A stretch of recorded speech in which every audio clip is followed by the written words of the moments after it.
Debbie and Renee were both away. It's like 2 minutes to 7, and everybody's out in the lobby. So I walked out there and I said, I'm starting services, you can come in or pipe down. And they did. Come on, call everybody in. I'll get it, I got it. You did. Is this everybody? No matter what happens now. Oh, they're all sort of, they're I know. they're moving, Brenda, but slowly. You Slowly. know, It's like, the community. like, The community. it's like the motion of continents.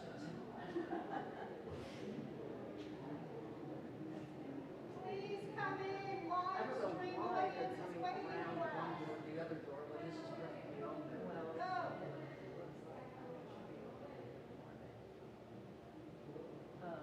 Still, shut the lights.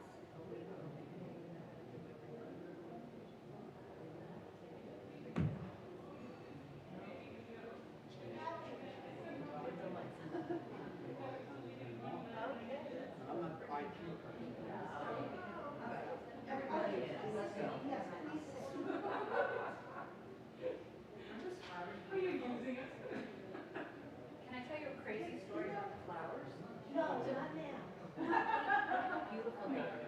Okay? You wouldn't know that they're about the Mets. I'm your watch lady. Oh, right, blue and orange. They look for like, what? Oh, Combination. They look so I was so jealous. That's the way I did. Oh, that was for a bar mitzvah? A bar mitzvah? Just like figured it out. Because Philip is our first. I remember imagining other birthday cookies and what they were. Hammer saw it. We used to have a member that had a floral shop. Kramer. Please find your Right, I seats. think he's beautiful, but I don't think he's here anymore. The reserve section is, no reserve sections.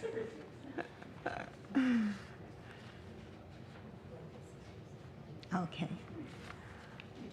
Hello, and welcome everyone, and thank you for being here for our adult education program. I'm Brenda Tuller, and Medi-Calb and I co-chair the Adult Education Committee. And today we are very honored to welcome Rabbi Leslie Bergson, who will be presenting Strength in Jewish Community. Before her retirement, Rabbi Bergson was the rabbi for the Seabrook Village Jewish community, and she served as a stand-in rabbi for Monmouth Reformed Temple on many occasions. She was board-certified professional chaplain providing spiritual care to hospice patients. Rabbi was ordained by Hebrew Union College, Jewish Institute of Religion in May 1995, after 5 years of study in Jerusalem, Los Angeles, and New York. Prior to her work in medical chaplaincy, Rabbi Bergson was university chaplain and Hillel director of the Claremont Colleges in Claremont, California. For our program, Rabbi Bergson will teach about the meaning and history of Jewish community from Mount Sinai to the present. From its beginnings at Mount Sinai, Judaism has always been community-based. How did this identity begin? How did it develop throughout Jewish history? Is it still with us today, and in what form? We will study some writings on Jewish communal identity and discuss the development of Jewish community in prayer, in spirit, and daily living, including through our own personal experiences. Now, Rabbi has encouraged us to ask questions throughout the program. She wants this to be interactive, so let's all try and do our part. And now it gives me great pleasure to present Rabbi Bergson.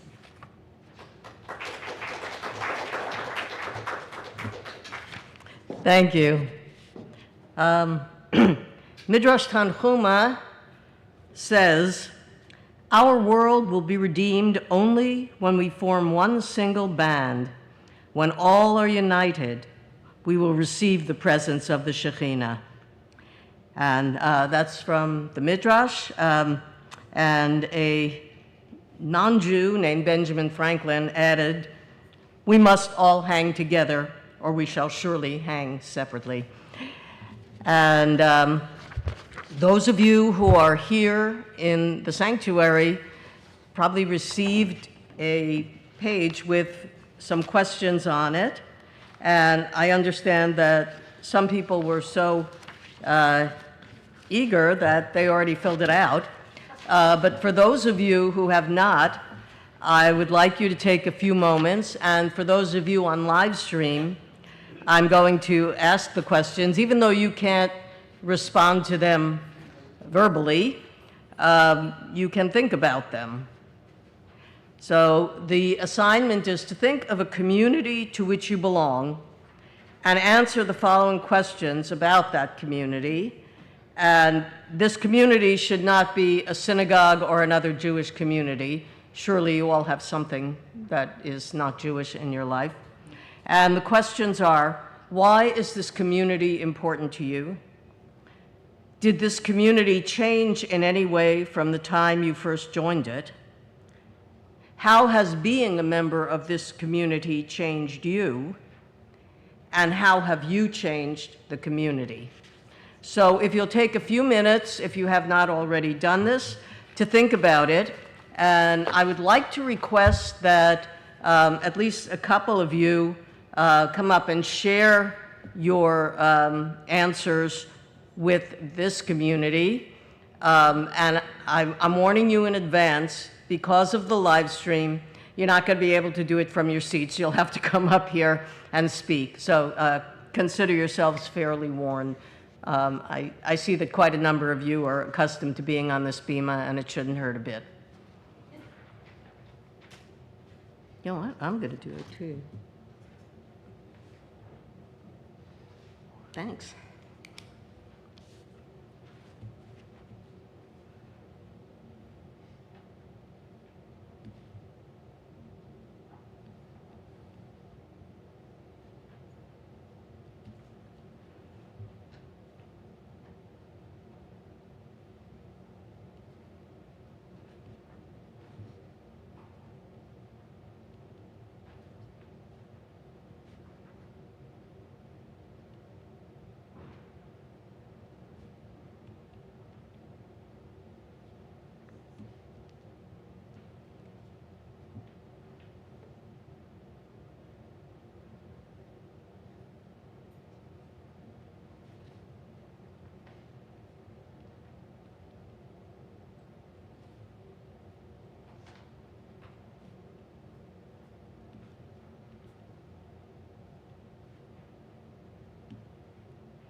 Is there anybody who's ready to share some of their answers to the questions?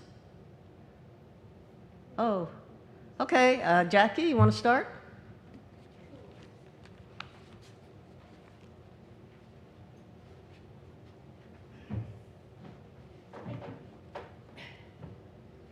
So I'm Jackie Slifko, and I've been with this congregation a few months after synagogue shopping for a year and occasionally dropping in.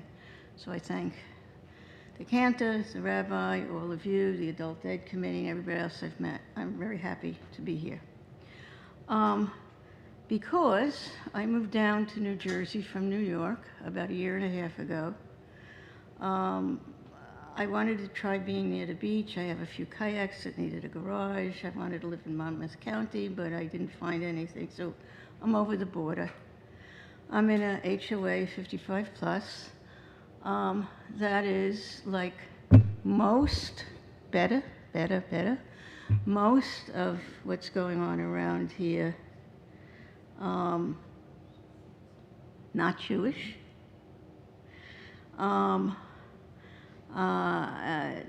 And extremely MAGA, to be very honest. In addition, I'm a lesbian. And so, you know, I was doing some political canvassing, and the president said to me, well, don't be a pariah. And I looked at him, I said, just me being in existence in your community is a pariah. But the key is, in these questions, the community is important to me because I'm alone. I don't have family nearby. I don't have friends nearby. They're scattered around the country. A lot of them are dying, you know, at our age. And I don't have a support system. So I didn't want to just get a house on my own. And I also believe in giving back and volunteering and everything. So I want to be, I want to gain credibility in the community. There are 3 types of people. Ones who could care less what and who I am, and they're fine and accepting. Ones who make nice, but you know, behind the scenes they're not. And ones who are not so nice. And in generally, you know, what the community has done to change me is I am trying to fit in and be recognized as somebody who should fit in. So I don't argue with anybody. I'm pleasant. There are people who are not pleasant. I try to be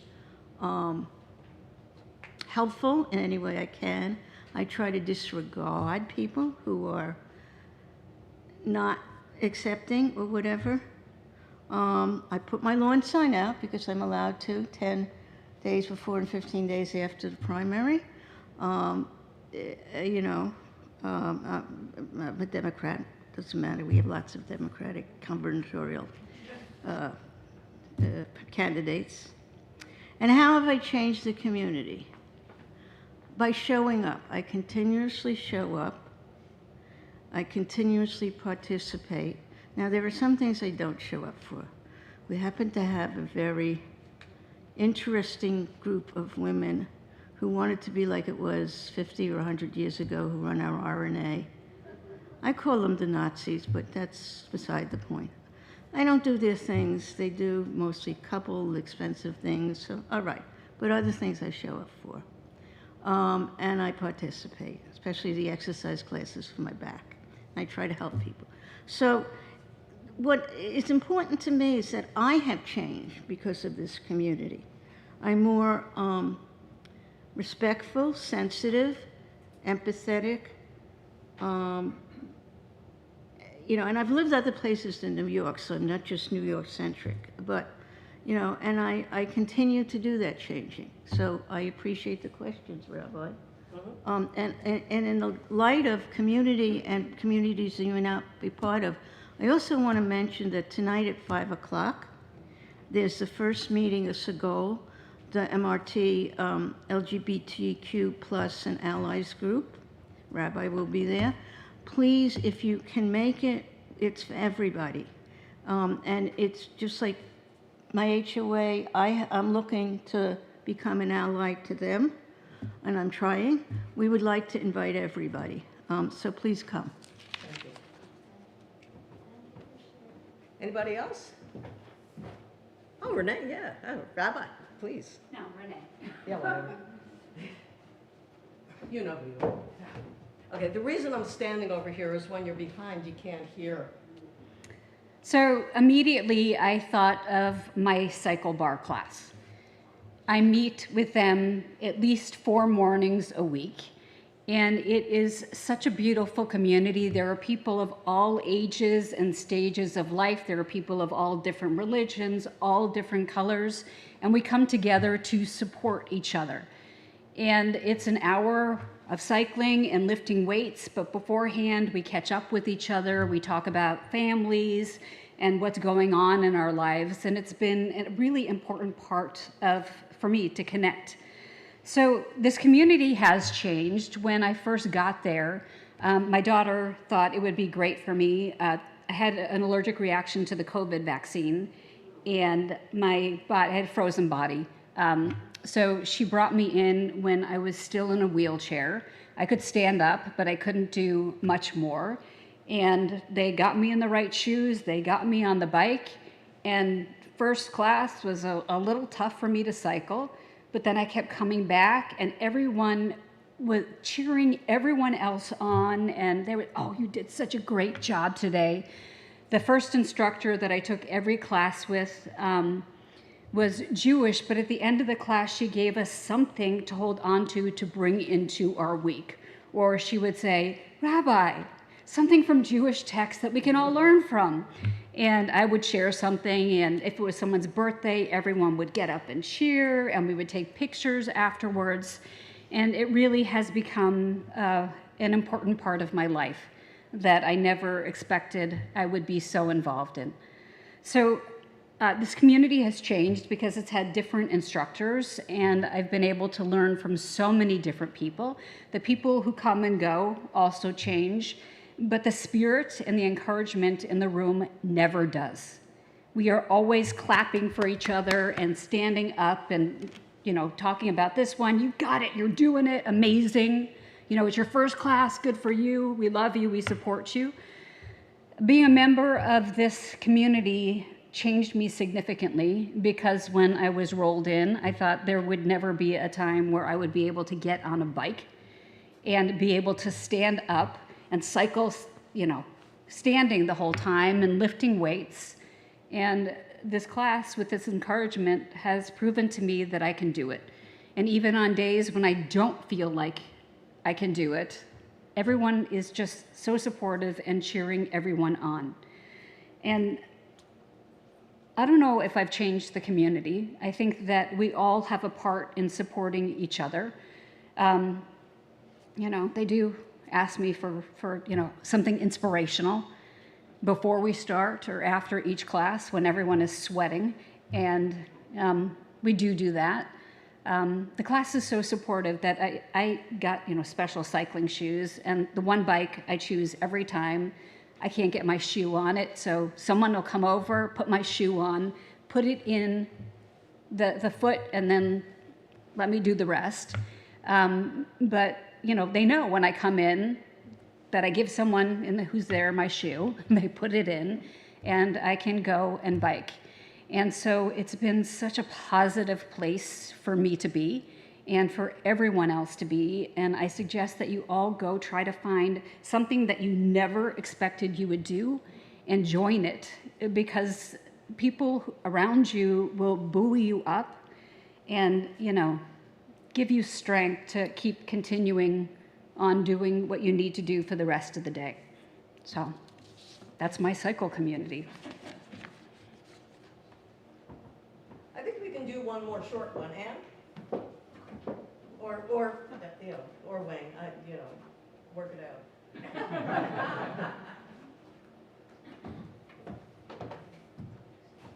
This is beyond me, Okay. The community I belonged to with my husband was called Marriage Encounter. We joined it in 1976, I believe. It is a community of married couples striving for loving communication in their relationship, which is something my husband and I needed desperately. The community was very strong in the 1970s and 80s, but as far as I know, it's not active anymore. However, there were spin-off groups that would get together monthly of 6, 8, sometimes 10 couples, and we'd meet regularly, and we'd each have to present an aspect of our marriage to help others relate to it. It gave me a lot of strength and courage, and renewed my husband's and my relationship, and we just get stronger every year, every day. It helped me to do this, speak in front of people, because my husband and I would give presentations to large groups. I'm still not really comfortable with it, but here I am. And I don't know whether I changed anything in the community. Everybody was striving for the same thing, but you learn from people. And I was hoping that whoever needed what we had to share benefited from what we did. So, thank you. Thank you.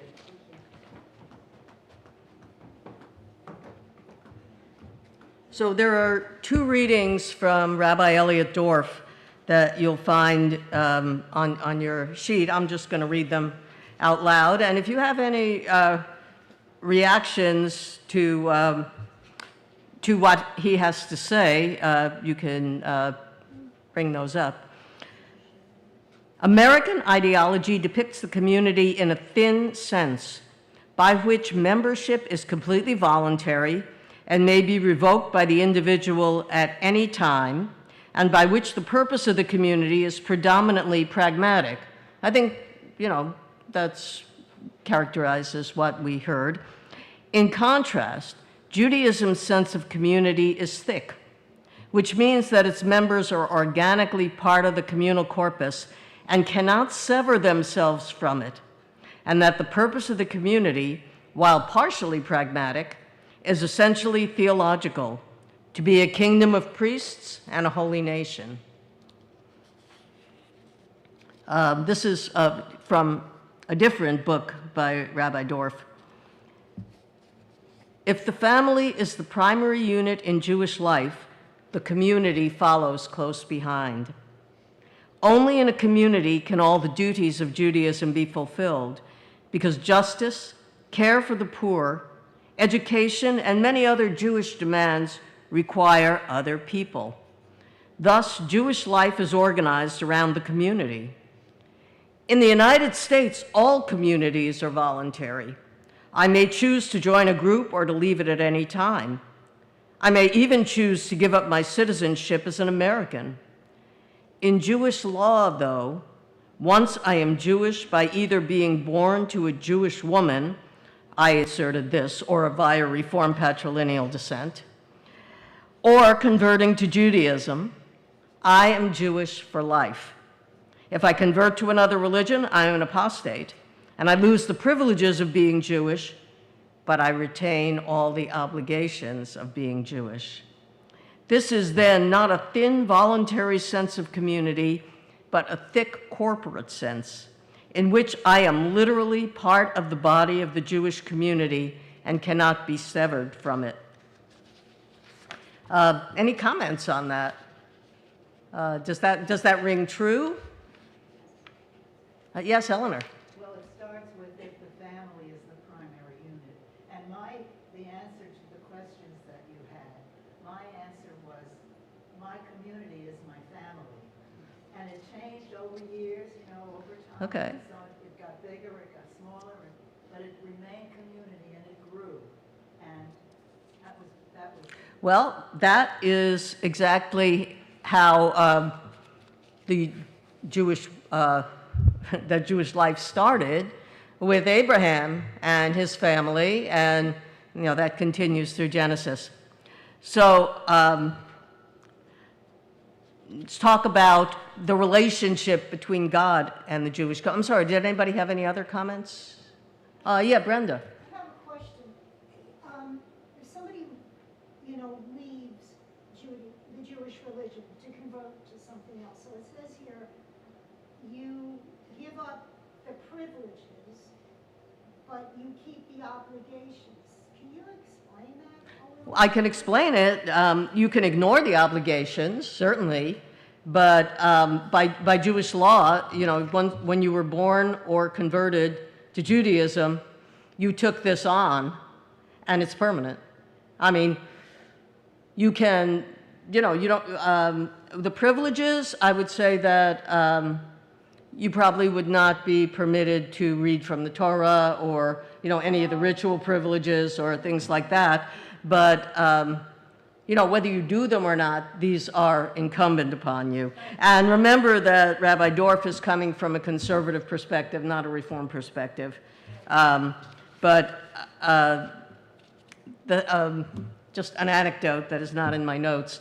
I had a student when I was a college chaplain, and her mother called me, and she said her daughter had become involved with InterVarsity Christian Fellowship.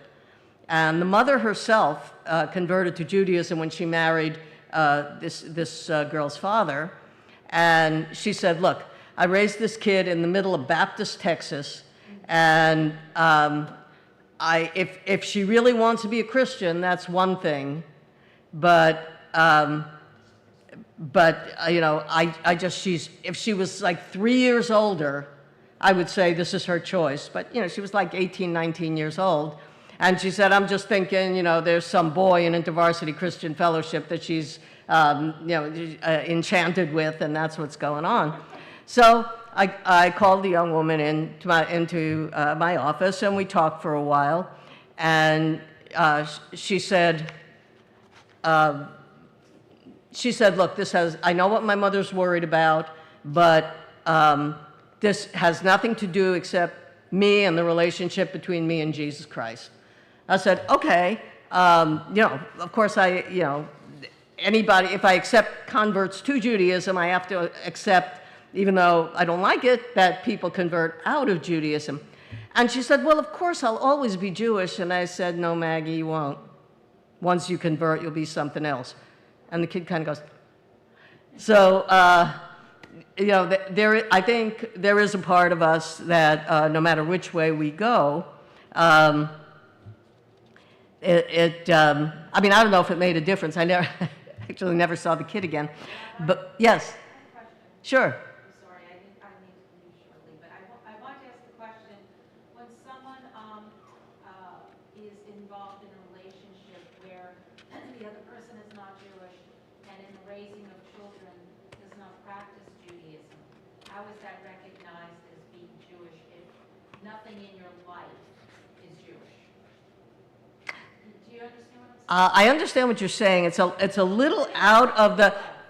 It would be a more appropriate question, I think, at the end of this discussion, because I'm going through the history of Jewish community, and when we get to the present, I think that's a more, because as you're going to see, not everybody may have liked it when they were a member of the Jewish community, but you were kind of, when we're talking about a community where excommunication, which well, we're going to talk about the Kahila a lot, but we're not up to that yet. But can I hold that question for later?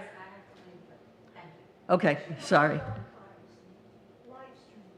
Yeah, I'm going. Okay.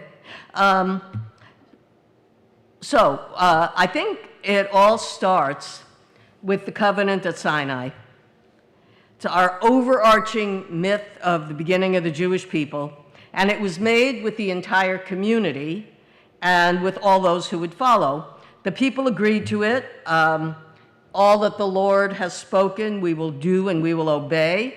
And then it's restated by Moses in Nitzavim, where it says, we stood here, I make this covenant not with you alone, but with those who are standing here with us this day before the Lord our God, and with those who are not with us on this day. And it's like, well, if you're all here, how'd that happen? And it's midrashically interpreted to mean that those who are not here on this day are the descendants of the people who stood at Sinai and all the way down to us. Rabbi Leo Beck wrote, one word is spoken emphatically here. Ever since, in contemplation and in will, it has had special emphasis. The people, all the people. That is the fundamental principle. The people received this revelation here, not just chosen ones within it, but the people as a whole, as one individuality, was placed into obligation, into responsibility, into unified existence. There are no representatives here, no one who could assume the task for others. The people's appearance was immediate and complete, then and always. When we look at prayer, the unit of prayer is the minyan, 10 adults if you are in a progressive community. If you are in an Orthodox community, it's 10 men. But there is no specification about where they meet to pray, which you would know if you were ever on an El Al flight to Tel Aviv. They'll pray in the aisles. But the important part is that there are 10. And does anybody know why the number 10 was chosen? You don't count.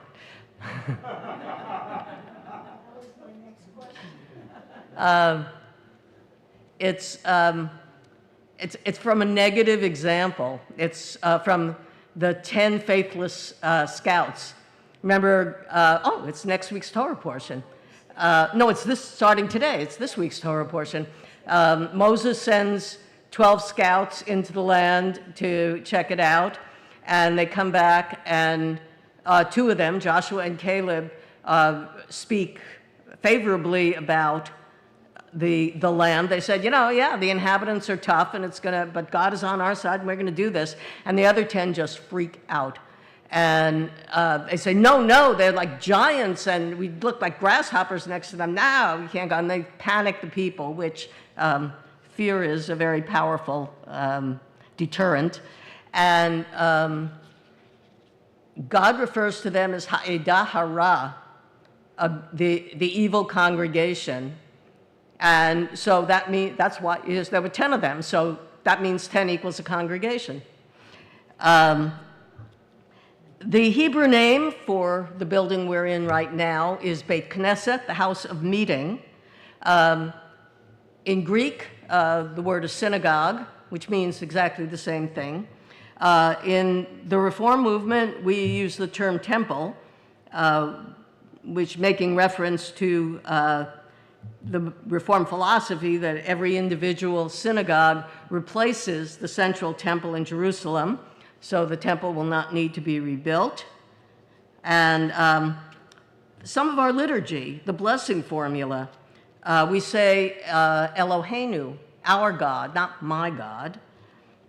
Aleinu, it is upon us. Modim anachnu, we give thanks. And Abraham Joshua Heschel wrote, to pray as a Jew is not to turn to God as an I to a thou, but as a we to a thou. In the High Holy Day liturgy, all of the confessional prayers are in the first person plural. No, the first person plural, right. We say Ashamnu, not Ashamti. We are guilty. And when you have all those pages of the Al-Chaitz, you might be sitting there looking at it saying, well, I didn't do that, but somebody did.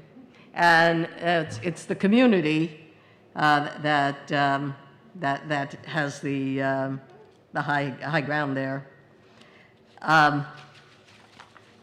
Rabbi Jonathan Sachs, the late chief rabbi of the United Kingdom, wrote this. The great Spanish poet and philosopher Judah Halevi noted that almost all our prayers are in the plural. We do not ask God to listen to the prayers of individuals, but to those of the Jewish people as a whole. Halevi asked, there's nothing mystical in this idea. He said, imagine trying to defend your house against enemies. Either build a wall around the house or join with neighbors and build a wall around the town. The former is more expensive and offers less protection. So to act with others for everyone is easier and more secure. If we pray by ourselves for ourselves, then we rely on our own merits, about which we can never be certain. But when we pray together with the whole community, we combine our merits with theirs. Prayer is like a protective wall, and praying together is more powerful and effective. Prayer is community made articulate when we delete the first person singular and substitute the first person plural. The Jewish people did not ask for wealth and power. They asked for protection, the right to live true to themselves without fear, for grace, the ability to be an agent for good in others, and peace, the fullness of being in which each of us brings our individual gifts to the common good. That is all our ancestors prayed for, and it's still all we need.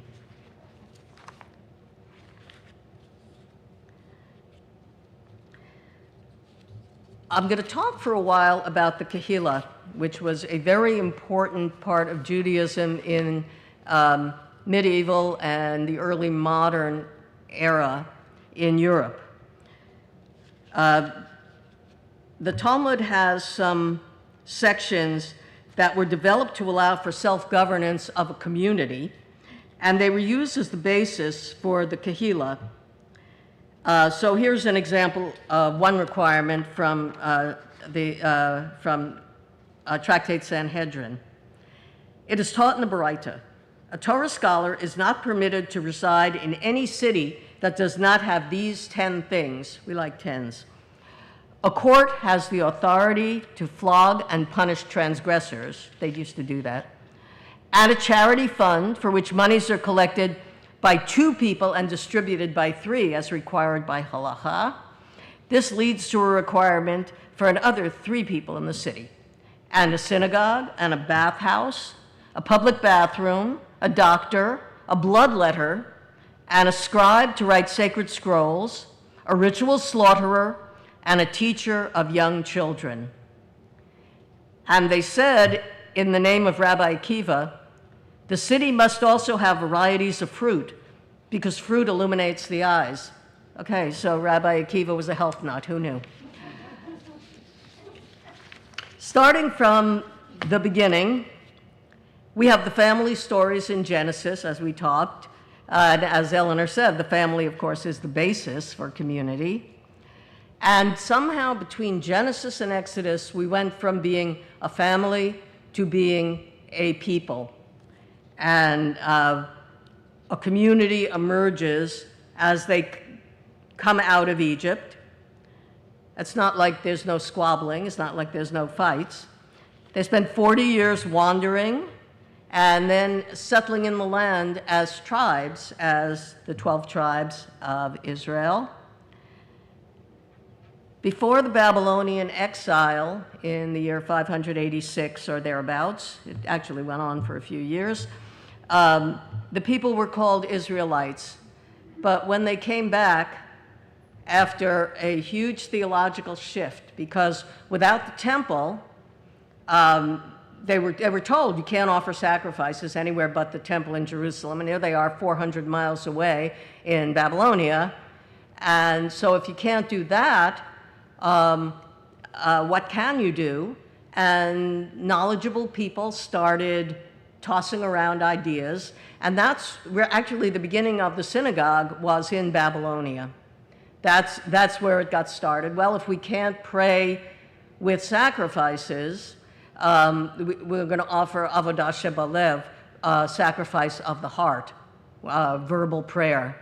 And that's really the change. And then, of course, they came back and established the second temple and started giving sacrifices all over again. But there was that other tradition already there. And we're still in the diaspora. The Jewish community went all over the world, and we're still all over the world. And these communities continue to change. So the Kehillah began in the Middle Ages. It was created by Eastern European Ashkenazic Jews.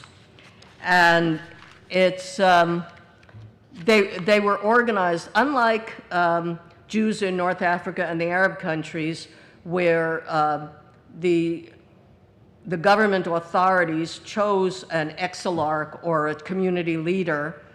This was left up entirely to the community, and the Jewish community designated people to administer communal institutions and provide for the spiritual and practical needs of the people who lived there. There was a chief rabbi in every city, and had dayanim, judges, who helped. And they basically did everything for the community. Designated individuals interacted with the outside world, but mostly if you were living in a community under the Kehillah, you were living in an all-Jewish community. Most people did not need to go outside of that. Jews were barred from the Christian artisan guilds, and they weren't allowed to buy land, so they couldn't farm. So they mostly ended up doing things like money lending, tax collecting, so you can see why they were so popular with the peasants. And the shtetls, in the meantime, became independent and self-governing. In Poland is really where the Kehillot flourished most. By early 1500, the Jewish population in Poland was about 15,000, and by the mid-1600s, it was about 150,000. Poland actually solicited Jews who were expelled from other countries. Spain in 1492, Portugal, I think, about 80 years later. And Poland and Turkey both, they wanted the Jews for the trade. Jews were known as merchants and traders, and they solicited them. And the population surge in Poland continued until by 1900, the majority of Jews in the world were descendants of Polish Jewry, me. And the Polish Jewry adapted and enlarged on this system of communal self-government. And here I'm quoting from Jacob Katz in his book, Tradition and Crisis. The legal segregation of Jews and their religious and cultural isolation meant that Jewish individual or communal needs could only be supplied internally through Jewish cooperation and mutual assistance. Jewish institutions that banded individuals together in competent associations covering the various spheres of social activities were thus essential. The basic and most customary framework was the local Kehillah, which bound together all Jews who were permanent local residents of a specific area. Social cohesion was promoted by common needs. The actual association was implemented on the basis of Talmudic law. The latter derived its validity, tacitly or explicitly, from the attachment of the members of the community to a common Jewish tradition. So, in other words, the Kehillah had a great deal of power, and the biggest power they had was the power of cherem, of excommunication, because this was a time when, if one of you was to get angry at the leadership of this synagogue and walk out, or if somebody behaved so badly that they were asked to leave, it wouldn't matter. They'd go to another synagogue or they'd move to another town. I mean, that's one of the problems in the Orthodox community with agunot, with wives that are left hanging where the husband won't grant them a Jewish divorce, a get, is that the husband at this point can move to another city, join a community, nobody knows who he is. You couldn't do that in the Middle Ages. I mean, there's only so far you can go with a donkey and a cart, and communities were much smaller. And the thing was, if you were excommunicated, unless you converted to Christianity or to Islam, depending on where you were homeless, basically. Nobody was going to, if you were a storekeeper, nobody was going to buy from you. Nobody was going to talk to you. Certainly, no woman was going to marry a man who had been excommunicated. So you did not cross the Kehillah because they could put you in cherem. Membership in the Kehillah was, it protected, there was a great deal of anti-Semitism. My rabbi and teacher of blessed memory, Michael Signer, used to say that well, understand, Rabbi Signer was not from New York, but he said living in, everybody thought living in medieval Europe was just a hellhole with the pogroms and the expulsions and the blood libel and all that. He said, but I think for most people that it was like being in New York City. And if you know where it's okay to go and when it's okay to go there, you're going to be all right. A number of us who were from New York took great exception to that example. Membership in the Kehillah was compulsory. If you were there, you belonged. End of story. If you didn't like the rabbi, too bad. The Kehillot offered mutual aid to other Kehillot when they were needed. They had different associations. They had the synagogue for worship, the Beit Midrash for study, a charity house. There was an alms house where you could go if you needed something. They had the cemetery. They had the civil and religious courts and a communal town hall. The Kehillot, each Kehillah was responsible for its own internal functions. The contacts with the outside society were for taxes, for trade, and the legal system of the land, because according to the Talmud, Dina de Malchuta Dina, the law of the land is the law. Even if there is a law and a Jewish person broke it, then they were turned over to the legal authorities outside of the Jewish community. And since the Talmud was basically the constitution for the Kehillah, it meant that Talmud study and Talmudic scholars just flourished in this period. Now, post-Kehillah, I'm going to quote another of my professors, my rabbi and teacher, David Ellenson, also of blessed memory, sadly, says that because when Jews were given the opportunity for emancipation, they didn't walk from the shtetl, they ran. In 1768, the Kehillot began to decline because of the decline of the Polish state. And the idea of nationalism grew up. And I thought I wrote down that date, but I see I didn't. When Napoleon took power, and he became emperor in 1804, but I think this decree was before then. He said, Jews are Frenchmen, and everything for the Jew as an individual, and nothing for the Jews as a community.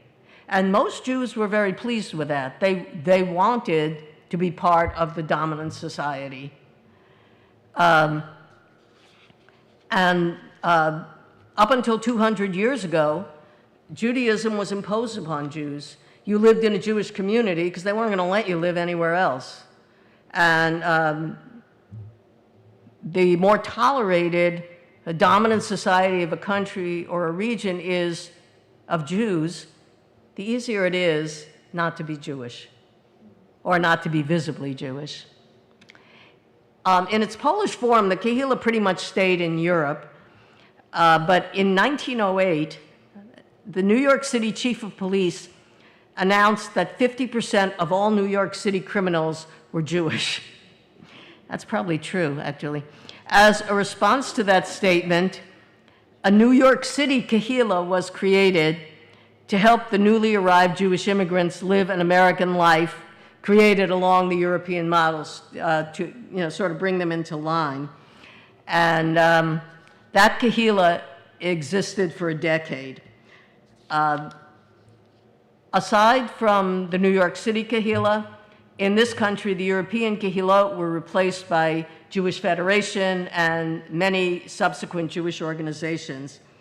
In the big migration, so the earliest Jewish settlers were mostly Sephardim, and they settled in Charleston, South Carolina was the first place of settlement.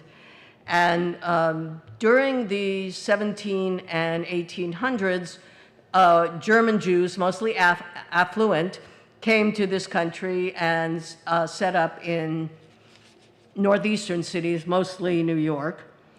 And in 1880, due to pogroms and expulsions and Cossacks and a whole lot of other things, a great many Jews from Eastern Europe, which was about 50 years behind Western Europe in terms of pulling themselves into the era of Enlightenment, started coming over in huge numbers. And the German Jews, and mostly they came to New York, and they lived in poverty on the Lower East Side mostly, and maybe some of them weren't so civilized. And the German Jews who were already established were kind of like, hey, what are we going to do with these? And they were the ones who established things like settlement houses, Jewish federations, and other social service organizations. The American Jewish Committee was founded in 1906, and the Anti-Defamation League in 1913 to try to prevent violence against Jews. And, that was it. Wait a minute, no, wrong page, sorry.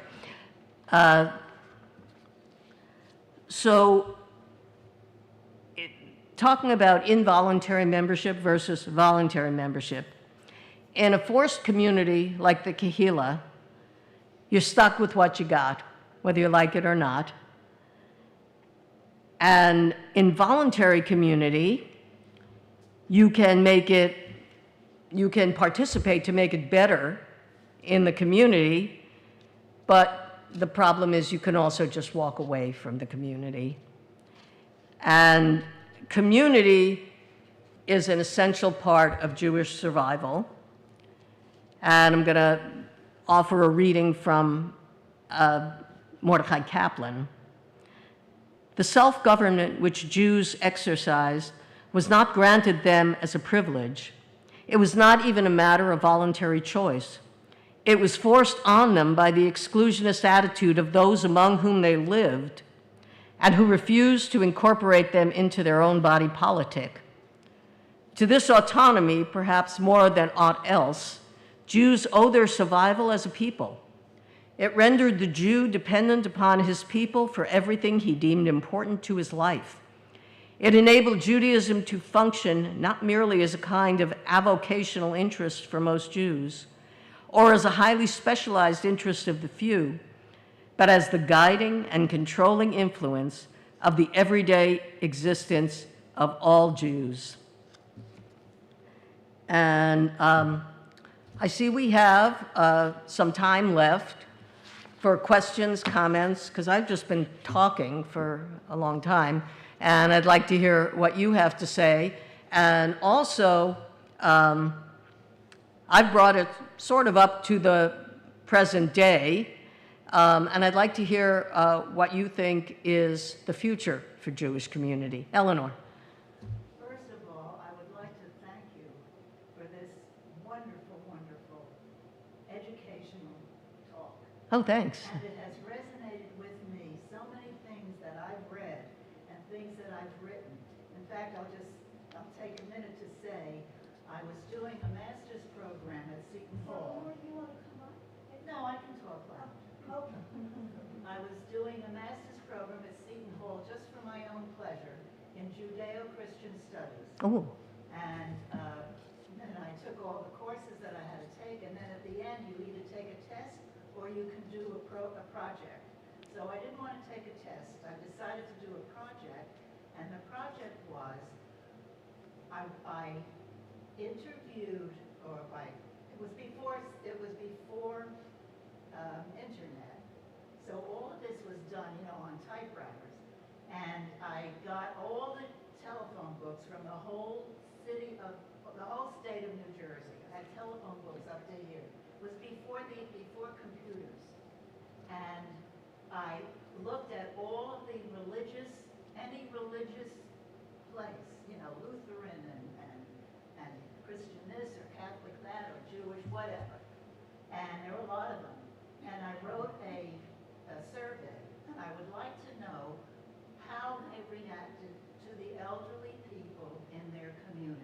Huh. And I got the kinds of responses that I expected. And in the beginning, when you write a whole big thing, you have to say what your hypothesis is. And my hypothesis was that the Jewish community was probably way ahead of all of the others, because wherever they lived, wherever in the whole world that they lived, they had to take care of themselves, the Kehillah. And by golly, I proved it. Because when the answers came in, you know the rest of the story. I think the Jewish community started the golden age. They start that expression. We in Spain? The golden age. I don't know. The golden age of Judaism is Spain in. No, I don't mean the golden age. I mean golden years. Golden age. Oh, I know what you mean. Okay. Here's my comment. It occurs to me that when you're born into a Jewish family, you're Jewish, and you can grow up to be whatever you want to be, not knowing anything about being Jewish unless you're taught.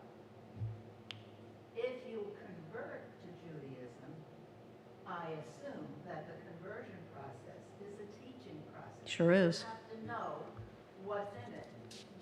And so there are people, certainly in today's America, that are Jewish by birth, but have really no connection. I'm guessing that this is so. And what do we do about that? Repeat for the live stream. I'm sorry. Go ahead. Maybe summarize what she said for the live Or stream. her question. Hmm. Maybe repeat her question. The question is, Repeat what she just said. No, The no, live the question, your final question. my final question. Or what do we do about people who are born Jewish but are not educated? Yeah. And are not participating Well- in Jewish life. If they're not actively I mean, how connected many to Jews Judaism. are in synagogue? The only thing I can say is encourage them, because you can't make another adult do something that they don't want to do. But I will say, as long as we're on the topic of people who convert to Judaism, and well, this is kind of interesting because my late wife, Mary, we met at Hebrew Union College in Los Angeles. She was taking it's called the Double Masters, and it's a Master's in Jewish Communal Service, and then an MSW from across the street from the University of Southern California. And the icebreaker activity in Mary's class was, where are you from? Because in Los Angeles, there's a lot of Persian Jews in Los Angeles, and from all different. So it's like, if your family is from Poland, stand over here. If your family is from Russia, stand over here. If your family is from Iraq or Iran, rather, they don't call it Iran, they like Persia, and stand over here. And at the end, Mary was still the only one standing in the middle of the room, because nobody said, if you're a convert, stand here. And they never did that one again, because she spoke up. But if you're asking my opinion, I think the future of Jewish community lies with both people who formally convert to Judaism and the ones that just hang around, and help build the sukkah. And because in Western countries, the birth rate is going down, and I mean, I don't know, maybe the earth needs fewer people on it because it's a mess, but when you're on community, you worry about how are you going to build it up. And what I have found, I've taught a number of the Reform Movement's Intro to Judaism classes, and what you generally find is the person, or often, the person who is converting because they want to marry somebody who's Jewish, and the Jewish partner often gets educated along with the person who is in the process or considering conversion. But those Intro to Judaism classes are really meant for everybody. You don't have to be interested in converting to take them. So there's really no reason that a Jewish person who doesn't know much could not do that. But you know, you can't make people do things. You can just make them aware of what's out there. Yes. I was just, in response to what you were saying, or asking about, I don't think it's an issue just of education at all. You don't? I think there is much more sort of an emotional connection. I can remember going to college, not being involved at all in anything Jewish, and then we lived on West 69th between Central Park West and Columbus, and going to Stephen Wise Synagogue, just going in, and it was such a great sense of connection. I mean, I remember to this day that feeling of that I could walk into a synagogue anywhere in the world and hear the music and hear the prayers and feel the connection to it. I mean, I had the religious background, but my home was, I mean, it was both religious in the sense that it was, my mother kept kosher and all of that, but, and we had rules, you know, you couldn't do homework on, on Shabbat and the rest of it, but my mother in particular was much more a cultural Jew. And the connection for me about things is about sort of more the feeling level, what it creates for me, the sense of bond and connection and sharing with other people and values that are in common. I mean, I think that's my connection. And it's a very strong one, and you're right. But it works because you had the initial experience. If you hadn't been raised belonging to a synagogue, you walk in and what you would hear is a whole lot of people murmuring in a language you don't understand. So I think what Eleanor's question was, what do you do with people who are starting from ground zero? Am I right? People who are educated who are not connected. So I don't. That's true. Certainly, if I can say with my children or my friends' children or the rest of it, it doesn't ensure that other connection.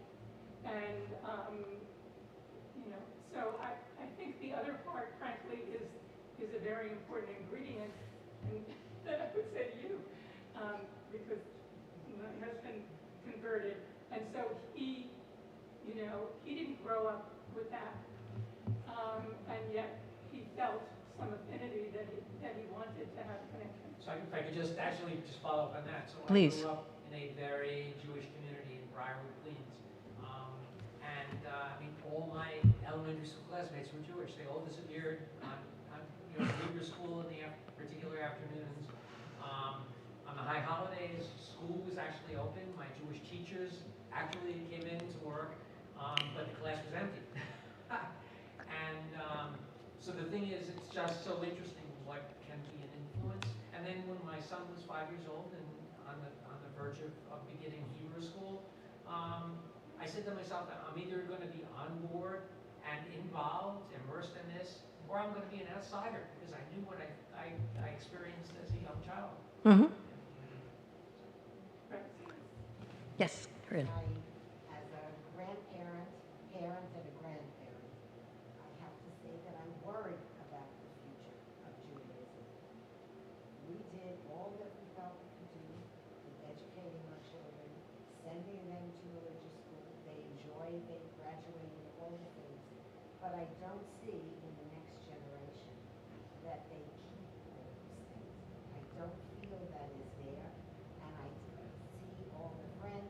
Yes, we should be friendly with everyone, and I encourage all of that. But I truly feel that the next generation, they don't have what we had as children. And we as parents try, but I don't think that I worry about the future. Look at the numbers that come in. Even here, this is a great temple. We've been members for many years. But really and truly, I do not think that we're doing something wrong. I don't know what it is. I don't know. It's like I said, you know, in an open society, people are free to come and go, and I don't think any of us would trade what we have here for living in the Kahila in Poland in 1700. Am I wrong? Anybody want to go back to the Kahila? No? Okay. Only if I can be the chief rabbi. Then I'll go. We do that in our work, though, Rabbi. What's that? When you immerse yourself professionally for many hours a week, you know, it's almost like a kehillah. You know, it's you follow rules, you subscribe to all sorts of things, and that's your identity. You know. And Yeah, for some people that's true. Yeah, Bob. I was just going to follow up with Chorus that, you know, I kind of feel like she does. I don't want to change anything where I am, but you know, we do have a 70% intermarriage rate. Over time, that's not going to. But I would say that there's. I'm sorry, I interrupted you. I was going to finish saying that over time, in the Middle Ages, when Jewish communities were destroyed and we had to move on, or what kept us going, was pretty much where the people studying Torah were the Orthodox. That's part of it. I mean, I think a lot of. I think that the fear that you expressed is very similar to what people have been saying for generations. That they always feel like the generation coming up is less connected, less committed. And I don't know if my experience is different from 14 years of working with college students, but, and maybe it's because the college students that I worked with were the ones that came to Hillel, the ones who, well, you know, in 14 years at Claremont, 10 of my former students became rabbis. So, you know, so I may be dealing with the more committed, but when I worked with them, and even when I taught the students here, I could feel the spark coming up, and you know, it takes different forms. I mean, the synagogue as an institution may be dwindling, but there are other forms of Jewish life springing up that I think may replace it. Okay, yes and yes. How much time I got? Just wondering whether, You guys are being great. I was afraid nobody was going to say anything. Please, we think it'll 12. Take another 4 minutes. 4 minutes. Talk fast. specifically, the Sephardic community, which I consider more insular, and that's their intent, whether they suffer the same kind of numbers in terms of the assimilation, because I think it's really more of an issue. You're either in or you're out, and if you're in, you're very in. Yeah, you mean like the Sephardic community in this area, Yeah, no, that's what I'm saying. like Deal? Yeah, Deal, I mean, certainly within that whole Brooklyn community, I think definitely made a very strong push for the idea that if you intermarry, if you go outside, you're really out of the community. Not every, I know No, not somebody everyone. who's. I know a variety of situations, but I think that was the reputation of the Brooklyn. Yeah, I don't know if that's because of the newness that community has been in the United States for a shorter number of generations. I don't have an answer for that because I don't know. Yeah, Brenda. And Eleanor, I haven't forgotten you. I would just like to know your thoughts on why the one Jewish community that continues to thrive is the ultra-Orthodox. Yeah, but they have some fallout too. I mean, you know, there are people who leave it. Their numbers still increase each year. Well, that's they have a lot of kids.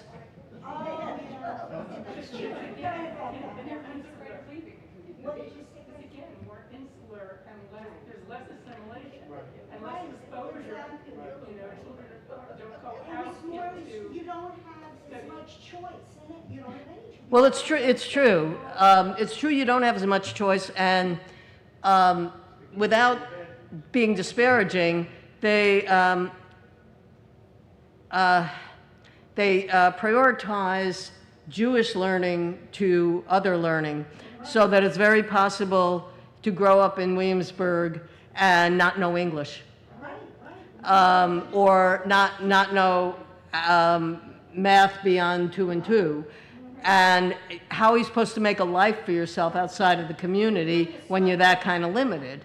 Also, they Yeah. provide so much other support for you.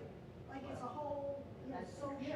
That's a whole Right, they take care of you, so it's all you're protected. one So mindset. it's a trade-off. It's the same. Yes, that's exactly right. Okay, go ahead, Eleanor. So it's the same thing in Israel, because the Orthodox community in Israel mostly doesn't go into the army, mostly doesn't make a living, and so on, and they're supported by the community. But I wanted to say, I read something recently, if you live in New York, you're Jewish. Even if you're Christian, whatever. If you live in something, Montana, and you're Jewish, you're not, you're Christian. Well, chances are, I think that's kind of like there's a whole Lenny Bruce bit about what's Jewish and what's not Jewish, and I think, I'll tell you how it was for me. I grew up in New York. The only place I ever lived other than New York till I was 28 years old was 4 years at college in Albany, and they do have synagogues in Albany, and then I moved to San Francisco, and all of a sudden, there was not a whole lot of Jewish stuff around me. And I had to seek out a community, and I started in a conservative synagogue, and then I learned that there was a gay and lesbian synagogue, and I went over to Shar Zahav, and the first service I went to there, just to show you personal prejudice, I had never been in a Reform synagogue. And after the service, I said, boy, this synagogue is so California. Because I figured that was it. I didn't realize that it was Reform. I just, yeah, Wayne. A lot of this actually happens on other religions in other areas as well. I'm sure the Amish are going through the same thing because they urban-insulated.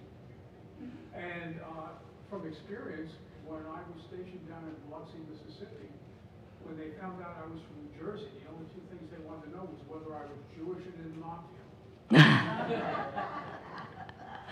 You should have said both. Yes. I'd like to build on what Cora and Bob was talking about. I think you're hinting at it, but you're not willing to take it on. The Jewish community, especially since October 7th, is in a terrible infighting. The gaps between those on the right and the left are huge. One side is called... Wait, do you mean politically or religiously? Yes, culturally. Oh. I think if we don't begin to think about that, there is no single Jewish community. You can talk about religion, but that is over. Reform Judaism, when it started in America, weren't considered Jews. There's so much internal to Judaism that certainly I don't hear rabbis willing to deal with it, that there's got to be discussion. You are talking to people who care about Judaism. You're not talking about all those people under 40 who, according to Pew and Brookings, don't see themselves connected to Judaism. They wonder if Holocaust is Judaism or if there's a religion. There's so much not talked about. I can't go to Israel. You wouldn't be considered a rabbi, neither would Renee. Nope. There's so much internal to think about and discuss. My family was working class. They belonged to the Bund and Workmen's Circle. They were Jews, but secular. So there's such a wide range of things to talk about. Well, there is, and